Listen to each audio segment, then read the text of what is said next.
tardes y bienvenido a este espacio tan interesante. Muchas gracias por tener este espacio y compartirlo con nosotros. Bienvenido. Muchísimas gracias y muy amable ustedes en ACU Unilibros por esta invitación y por este espacio tan valioso. Es un espacio muy valioso. Precisamente tratamos de resaltar todo ese gran talento, esa labor que cumplen las manos detrás del libro. Ludwin, en esta oportunidad queremos pues resaltar esa gran labor que cumplen ustedes, ese apoyo a las editoriales y a todo el modelo que hay detrás de toda esa labor detrás de un libro. Es muy importante que sepan y las personas identifiquen quiénes están detrás. Entonces, Ludwin, mi primera pregunta, ¿quién es usted? ¿Quién es Ludwin Cepeda? Bueno, yo estudié filosofía en una universidad pública, en la Universidad Industrial de Santander.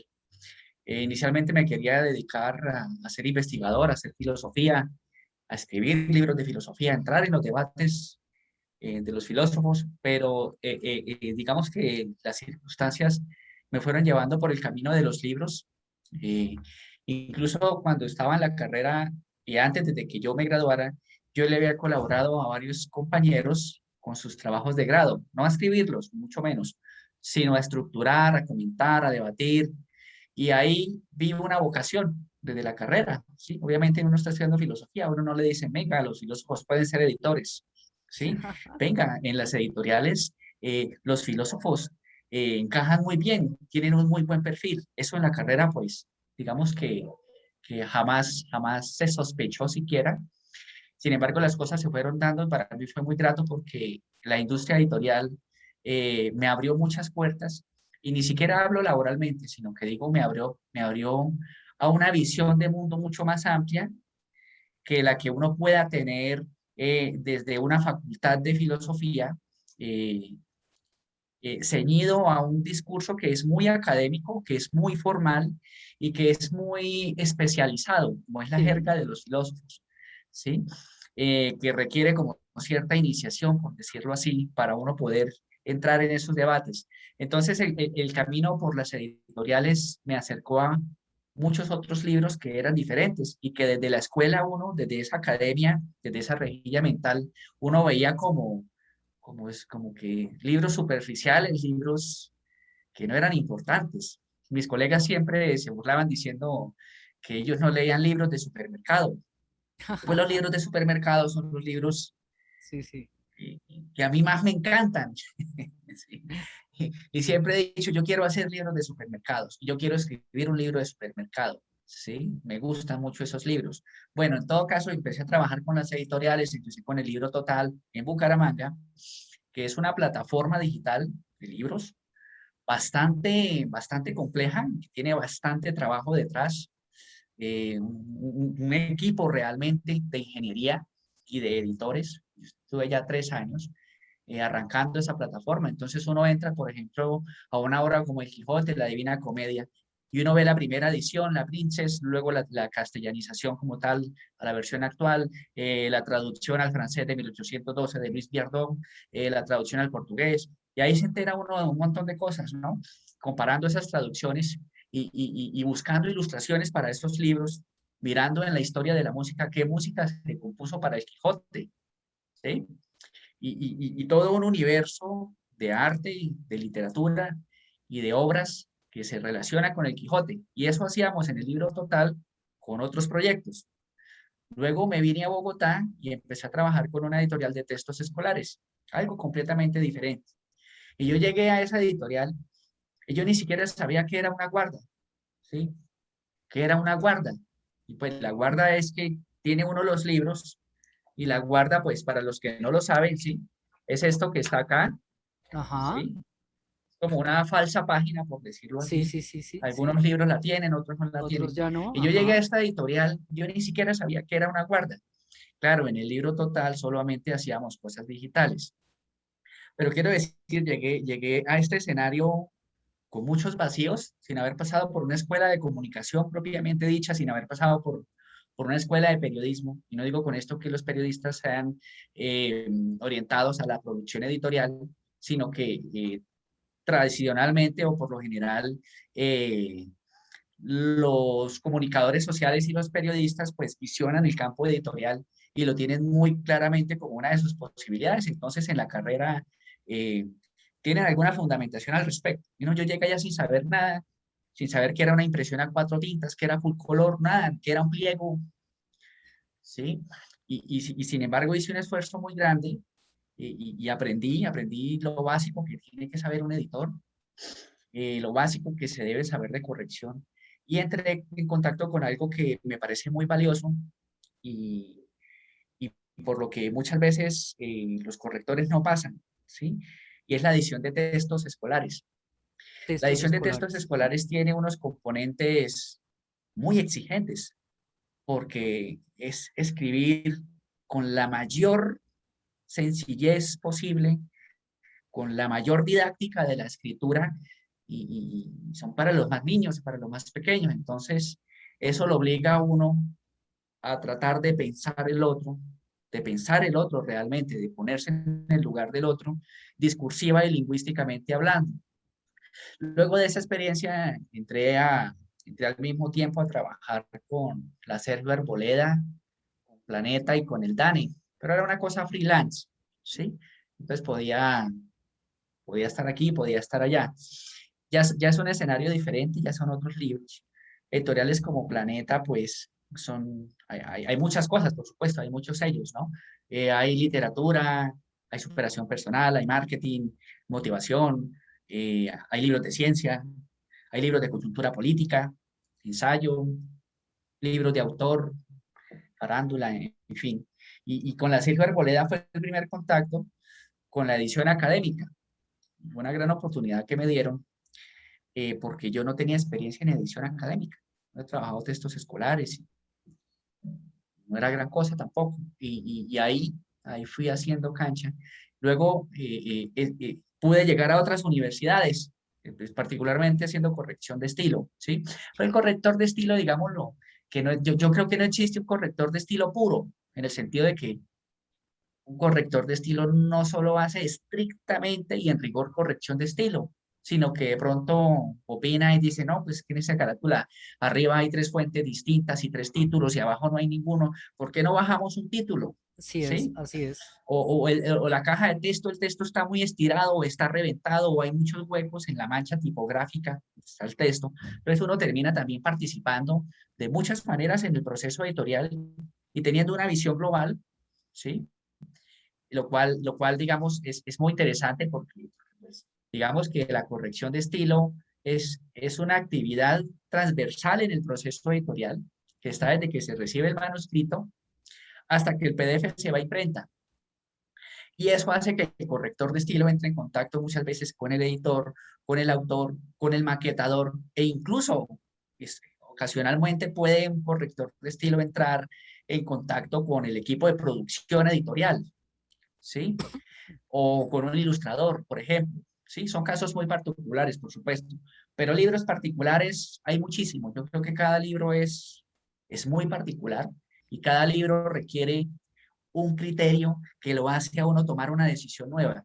Siempre que yo trabajo un libro, yo tomo decisiones que nunca había tomado y Sí, eso es claro. increíble, porque eso no está en los libros, no está en los manuales, no está en las guías. Nadie se lo dice. Es como un sentido común que se cultiva a diario, realmente. Y eso es lo que hago más que todo en el trabajo. Uy, ¿ya van 15 años? Corrígeme. ¿Ya van 15 años Sí, son 15 años en alrededor? realidad, ¿Mm? digamos 15 años formalmente hablando, ¿sí? Sí, Pero, por ejemplo, yo escribo poesía desde los 13 años. Yo me dediqué en fuerte a escribir poesía. Me gustaba mucho, leí algunos poetas y tenía como esa vena de escribir muy mal, pero por fortuna me daba cuenta que escribía muy mal. Entonces yo cogía un poema mío y lo reescribía y le cambiaba unos adjetivos y el verso lo hacía más larguito y al final como que le metía puntos suspensivos o le metía una anáfora, alguna figura literaria y fuera de broma yo llegué a ser muy obsesivo con eso, ¿sí?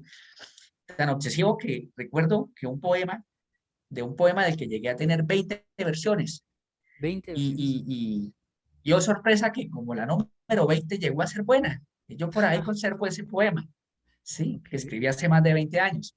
Y eso muestra una vocación también muy temprana por, por, por las letras, pero más que por las letras también como por el manejo del idioma, por tener cierto manejo y cierto cuidado de lo que se dice y de cómo se dice. Entonces, cuando yo entré a la universidad a estudiar filosofía, yo escribía un poquito mejor que mis compañeros, Claro. ¿sí? Y hoy día, pues, ya uno, el oficio de uno es leer los libros de los mismos docentes que a uno le dieron clase, y eso también es algo muy bonito, es algo muy especial. Ahorita hace unos Entonces, sí, son minutos, 15 años formalmente, señor, dime, no, no, no, tranquilo. son 15 años, son 15 años, digamos, de experiencia formal o certificada, que llaman, ¿sí? Sí, Pero desde que yo estaba niño, muy joven, empecé a hacer ese ejercicio, ¿sí? Y yo creo que sí, cuando uno empieza tan joven, tan pelado, yo creo que cerebralmente las estructuras mentales se afianzan un poco más y el cerebro se especializa, ¿sí? Se especializa a tal punto que yo no me sé ningún número de celular, sino solo el mío. Ni siquiera me sé la dirección de este apartamento. No sí. me la sé, llevo viviendo aquí ya, ¿sí? No me la sé, ¿sí? No me sé el cumpleaños de mi mamá, no me sé el de mi esposa, a mí se me olvidan siempre y se me confunden con las de otras personas. Pero yo le puedo decir cuántas veces, casi intuitivamente, cuántas veces aparece una palabra en un texto, o si en un capítulo una frase ya se había dicho en algún sentido, o si una palabra se había utilizado en cursiva. Sobre eso mi cerebro desarrolló una memoria casi ridícula, casi anormal, casi, ¿sí? Pero ya es porque uno vive todos los días en ese ejercicio de hacer eso. Entonces el cerebro realmente se especializa, ¿sí? Entonces son 15 años, claro, formalmente, pero toda la vida, antes de entrar a este oficio tan bonito, yo me daba palo con mis propios textos porque me parecían que eran realmente muy malos. Sí, hablábamos hace unos minutos que habían dos características fundamentales, el estilo y la calidad, la obsesión a la calidad, sacar las cosas bien. Ese estilo, hablemos un poco sobre el estilo. ¿Ese estilo de dónde sale? ¿Por qué? Yo creo que todo ser humano tiene un estilo, ¿sí? Tiene un estilo, así como tiene una personalidad, una marca, ¿sí? Entonces, alguien que ya lo conoce a uno y escucha la voz dice, ay, esa es tal persona. Ahí va un poco el estilo, ¿sí? Estoy utilizando la expresión de una manera un poco laxa, por supuesto, para poder hablar y concretar unos puntos sobre eso. Pero lo que quiero decir es que todos los seres humanos tenemos un estilo y en el momento en que cultivamos un oficio, eso se nota, ¿sí? Si componemos música, si nos dedicamos a la música, se nota, va a haber un estilo.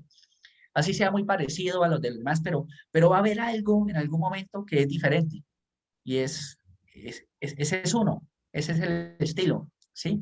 Eh, por eso el estilo, digamos, entendido de esa manera y en la corrección de estilo, pues el estilo no se corrige realmente, ¿sí? Es decir, si entendemos por el estilo la voz del autor, ahí no hay nada que hacer, esa es la voz del autor, ese es el registro, ¿sí?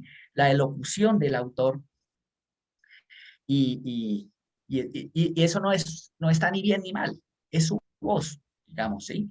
Y ahí quizá la expresión corrección de estilo no sea la más afortunada, porque uno no corrige el estilo, uno jamás corrige el estilo, o si uno corrige el estilo, uno es ya muy confianzudo o muy respetuoso.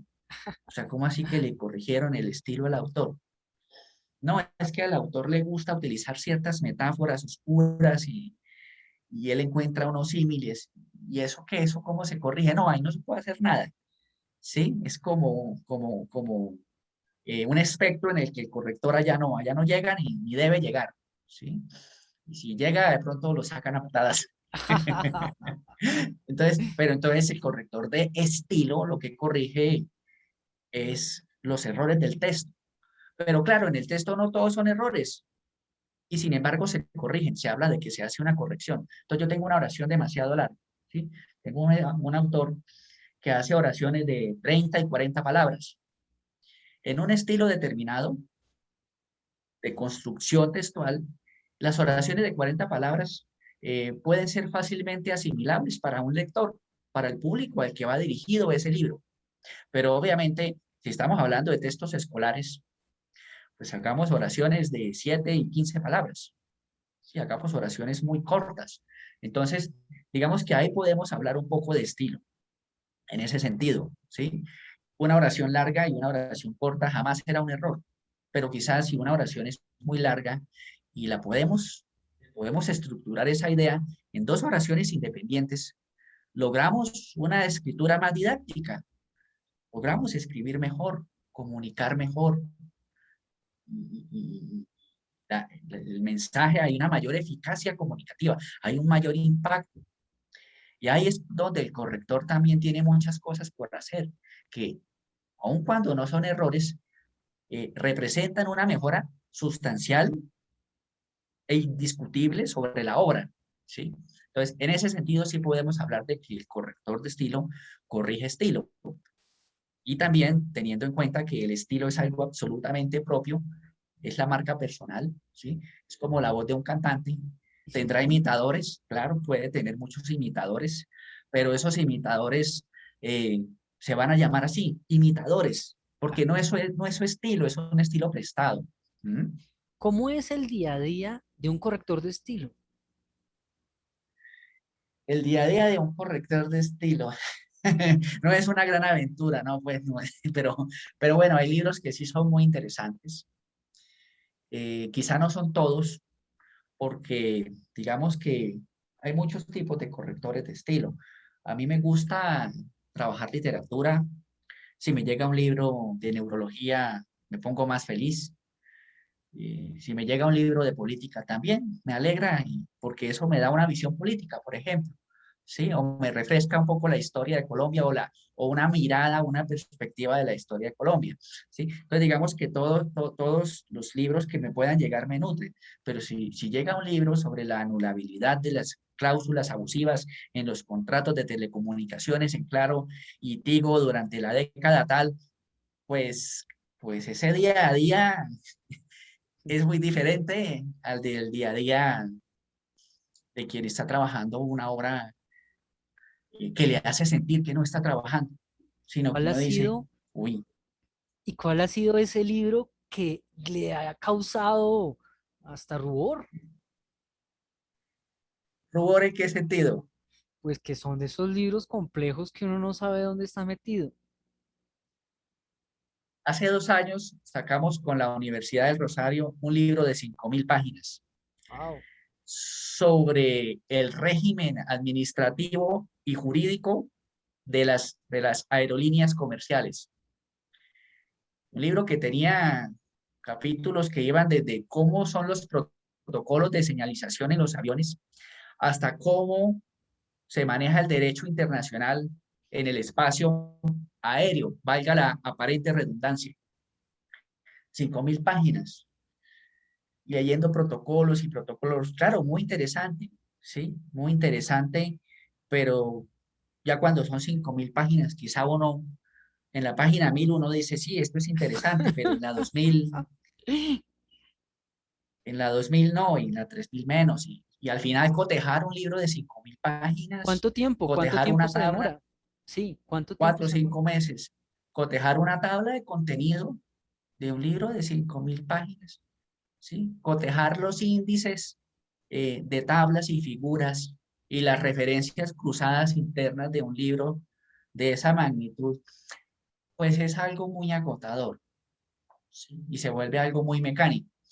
Obviamente los correctores de estilo, yo creo que siempre queremos libros cortos, eh, porque primero es más fácil trabajarlos, ¿sí? Es más fácil y quizá uno no se queda tanto en ese mismo proceso, ¿sí? Eh, y bueno, en el día al día uno está consultando el diccionario de la Real Academia o el Molinero, otras fuentes. Ahora tengo acá en la mesa un diccionario que les voy a compartir, un diccionario de colombianismos.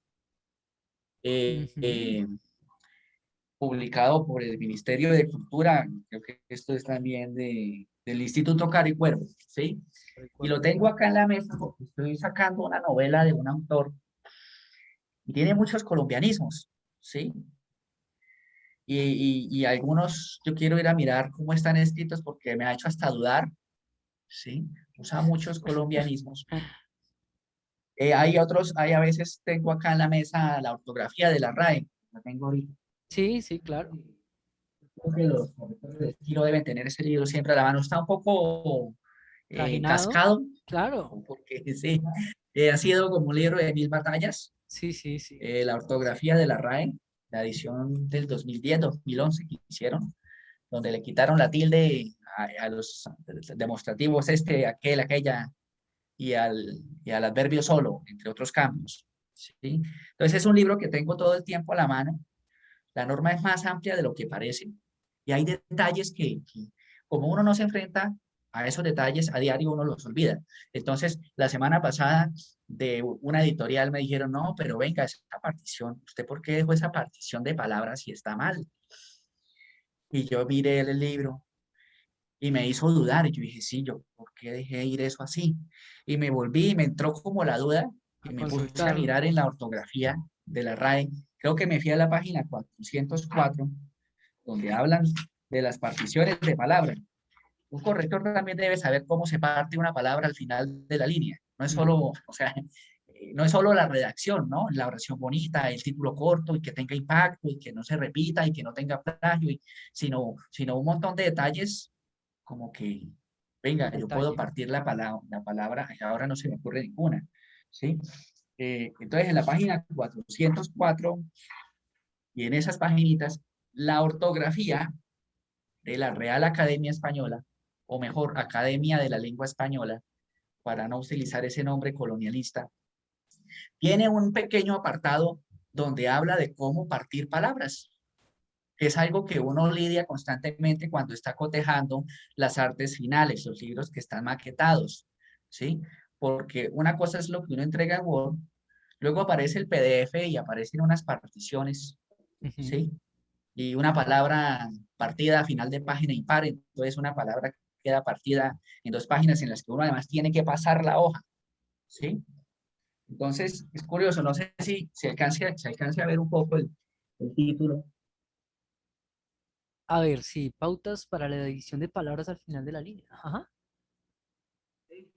Entonces, resulta que además de la partición por fonemas, Sí. existe una partición que se llama partición etimológica, ¿sí? Y entonces, si bien la palabra hiperespacio, ¿sí? Y una sílaba, per, otra sílaba, es, otra sílaba, pa, otra sílaba, sio, otra sílaba, ¿sí? Yo puedo partir hiper y espacio, y alguien me, sí, y entonces un editor me puede decir, no, pero I es una sílaba, P es otra, eres es otra sílaba, y tiene toda la razón desde el punto de vista fonético. Pero desde el punto de vista etimológico y desde el punto de vista morfológico, hiper, ¿sí?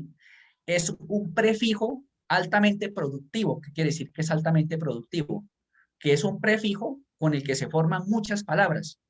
Entonces la RAE dice, las palabras que se forman por preposición o prefijación con base en prefijos que son productivos, se pueden partir por ahí, ¿sí? Entonces, uno todo el tiempo, yo no me acordaba de eso, ¿sí? Que es un espacio, eso está en una paginita por allá en la RAE, y no me acordaba, pero sí me entró como la duda cuando me dijo el editor, no, pero esa partición está mal, ¿sí? Entonces, eso es parte del día a día del corrector, El irse a detalle. buscar también esas ñoñerías. Sí, sí, sí. ¿Cómo es ese estilo de trabajo tuyo? ¿Cómo te identifica? ¿Cómo la gente te ha reconocido en el gremio?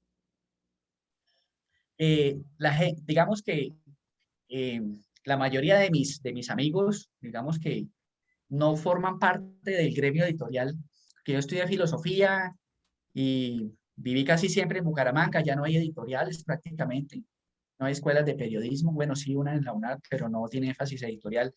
Entonces, digamos que uno es como el extraño un poco, ¿sí?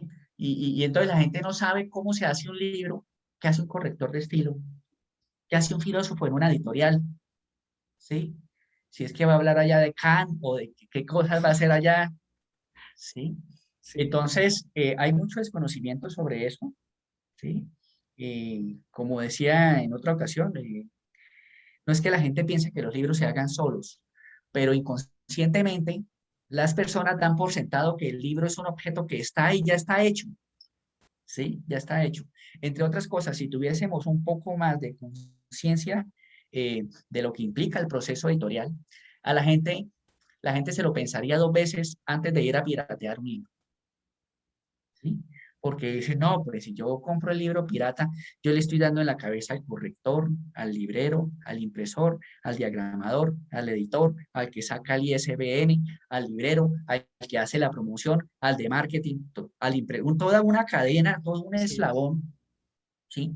Que interviene en el proceso del libro, porque pues un libro es un producto que tiene cierta complejidad y que en algunos casos puede llegar a tener mucha complejidad, ¿sí? así es. Entonces, digamos eh, yo hablo de estos temas con mis colegas, ¿sí? Y con mis amigos ya son otros temas, ya hablamos un poco de literatura, raja un poco de lo que está pasando en el país, no sé. Mm. Y de ese tipo de libros que han dejado huella, ¿cuál viene por ahí? ¿Cuál se te viene a la mente? Es difícil. Cuando a mí me hacen esa pregunta, me pasa lo de a San Agustín cuando le preguntan por la esencia del tiempo, Sí, ¿sí? ajá. Pero por ejemplo, Locus Solus, ahora que miro para allá y veo unos libros, hay libros que, sí, claro, Yo el gato de Natsume Soseki, japonés, es como el 100 años de soledad de Japón, una cosa así, es una Sí, obra extraordinaria. No sé si me pareció tanto más extraordinaria porque el protagonista es un gato que observa mucho a su amo, que es un filósofo, y entonces el gato termina filosofando, pero sí. termina filosofando desde una posición gatuna sobre los seres humanos. Hay un libro, Locus Solus,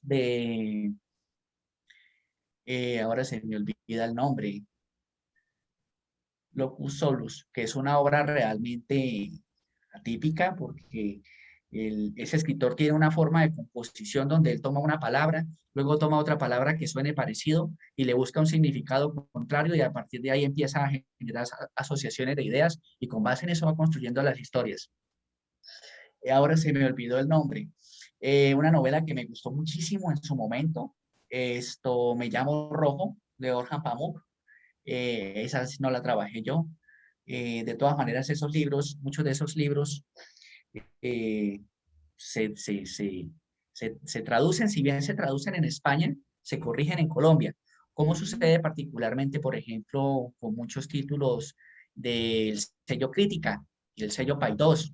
Algunos incluso son traducciones del inglés, libros que han estado en la lista del, del bestseller del New York Times y los traducen, son traducidos en España, pero curiosamente los mandan a traducir a Bogotá, perdón, los mandan a corregir a Bogotá, ¿sí? ok. Ujú. Entonces, ahí llegan libros extraordinarios, ¿sí? También hay muchas adaptaciones y reediciones que se hacen desde acá, y uno se da cuenta que eh, dejando de lado un poco el sesgo de que haya un español más puro que el otro, o un español más estándar o más esmerado, en la relación que uno ve con Colombia y entre Colombia y España, al ver que tantos textos se manden a corregir acá a Colombia, ¿sí? Teniéndose en cuenta que van a ser ediciones internacionales, es decir, el libro se mandó a corregir acá porque pues se va a mandar el PDF a Perú, a Ecuador, a Argentina, a México, ¿sí? Pero fue revisado acá y uno dice, ahí sucede algo, hay una apreciación, ¿sí? Del trabajo y de la calidad editorial que se maneja en Colombia. Y quizás ciertamente nuestro español es más estándar, si entendemos por estándar un español que resulta más afín a un mayor número de hablantes, ¿sí? Y en ese sentido, en ese orden, uno encuentra libros que son increíbles. Hay un libro que se llama El río, de un antropólogo colombiano, de Davis, no recuerdo el apellido ahora. Es un libro increíble, fascinante, de los mejores libros que yo he leído y trabajado en mi vida.